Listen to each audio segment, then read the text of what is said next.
Welcome guys.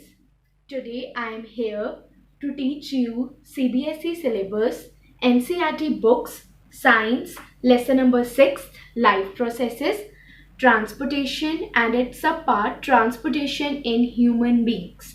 So let's begin with the definition that what is transportation.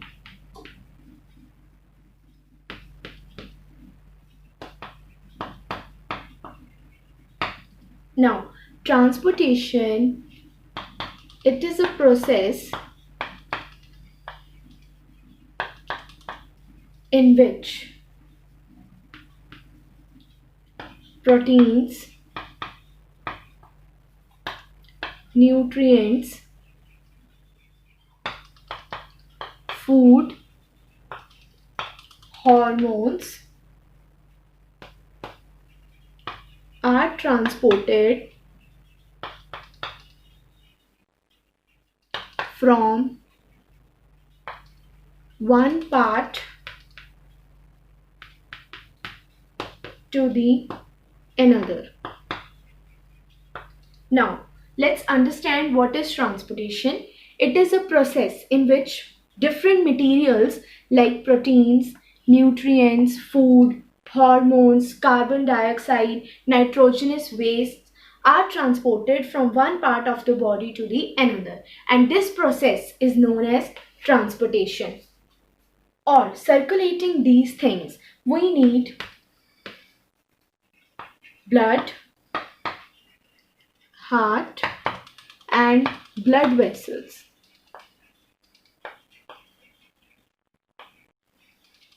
It is because of these three things by which we are able to transport different products from one part of the body to the another. And now we are going to study about each of these parts in detail. So let's start with the blood. What is blood? Blood is a fluid connective tissue.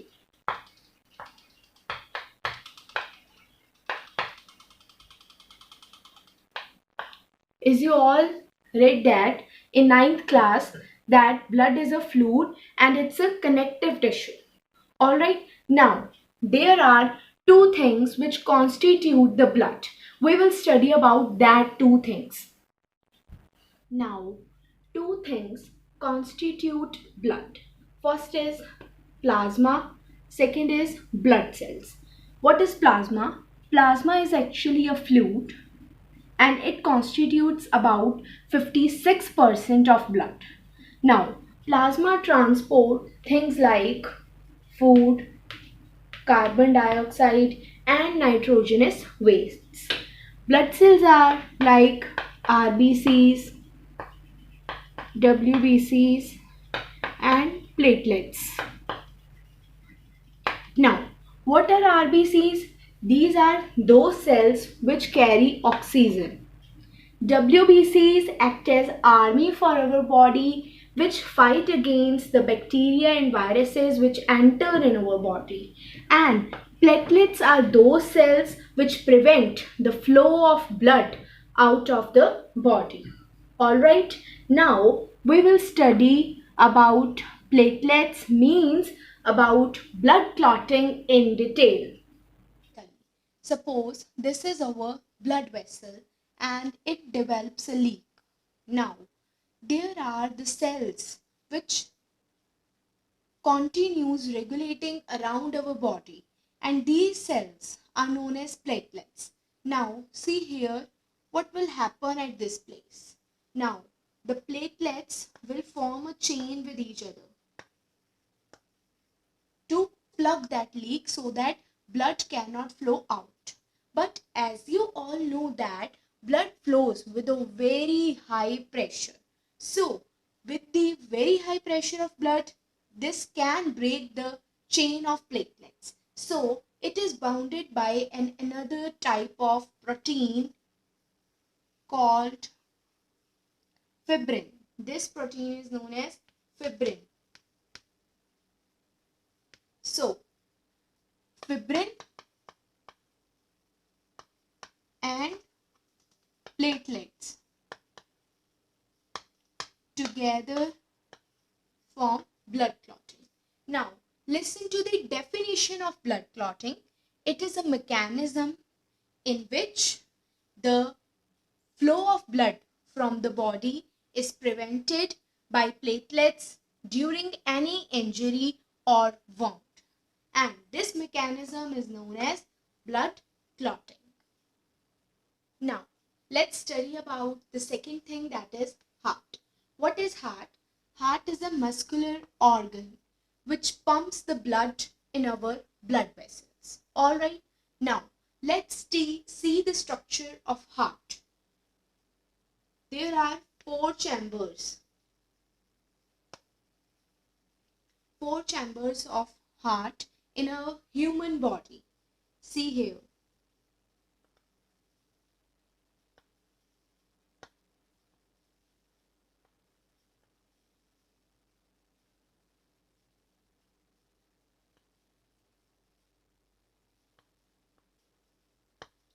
Now, these are the four chambers.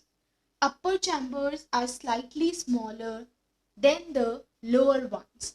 Upper ones are collectively known as atria and lower ones are known as ventricles. Now, these are left atrium, left ventricle, right atrium, right ventricle. Alright, now there is a passage so that the blood can go from left atrium to left ventricle, and this passage is known as bicuspid. And this passage is known as tricuspid.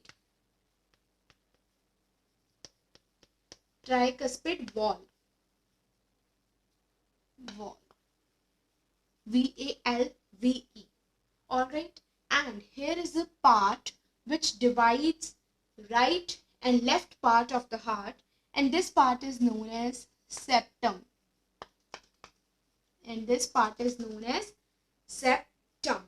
Alright, now let's see about circulation, that how blood flows from lungs to the heart, then to the organs, and then back to the heart, and then back to lungs and goes out. So let's see here. From lungs there is a vein which carries oxygenated blood, and this vein is known as pulmonary vein.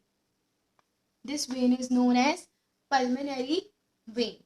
And from this, when left atrium contracts, the blood flows through this bicuspid, as I have told you earlier, and it comes in the left ventricle. And when left ventricle contracts, there is a branch which carries this oxygenated blood to the organs, and this is known as aorta. And aorta is the largest artery which carries oxygenated blood. Then from organs there is a branch which carries deoxygenated blood to the right atrium, and this branch is known as vena cava. And when then the blood comes in right atrium, it passes through the tricuspid and goes to the right ventricle, and after that pulmonary artery takes deoxygenated blood to the lungs for oxygenation, and this circle continues and continues many more times in a day. Alright, now the simple thing and basic thing that you have learned, that we human beings have 4-chambered heart, fishes have 2-chambered heart, and amphibians and reptiles have 3-chambered heart. Alright, now let's study about blood vessels.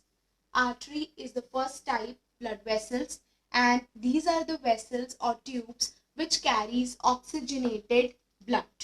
Except pulmonary artery. As you have seen in earlier flow chart of circulation, that pulmonary artery carries deoxygenated blood, but except these artery, all other arteries carry oxygenated blood. And arteries have thick walls and elastic walls because they have to carry the blood which is pumped by heart and which has very high pressure. Then veins carry deoxygenated blood,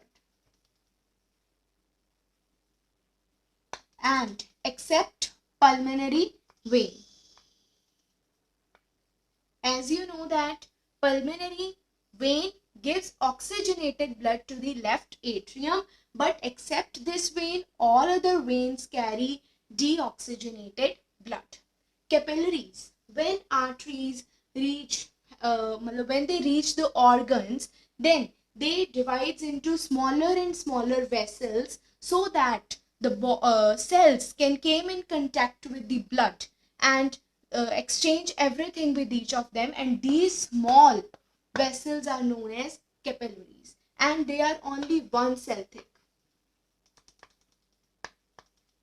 Whereas veins are also don't have thick walls because now in veins the blood is not under the high pressure. All right. Now let's study about lymph. It's a tissue fluid. Actually, lymph is also a fluid which is involved in the process of transportation. Now, let's see how lymph works. Actually, lymph is the fluid for those cells where the blood does not reaches. Now, you are seeing that blood comes and it enters over here. And the cells which are on the sides, they can do their work with the blood, and blood can also provide them facility. Now, but what happens with the cell which is present in between all the cells? Now, there is a fluid, there is some holes in the blood vessels through which some of the plasma proteins come in the cells. And this fluid is known as lymph, which gives the facility of blood to the center cell. And it also drains out the excessive fluid from the cell. So actually lymph is for the work that where the blood does not reaches. To the cells where the blood does not reaches, their lymph reach and provide them the same facility that the blood does. Alright, so thank you for watching this session. I hope you like it. So if you find it interesting, then like the video, comments respectfully, and also subscribe our channel. Thank you.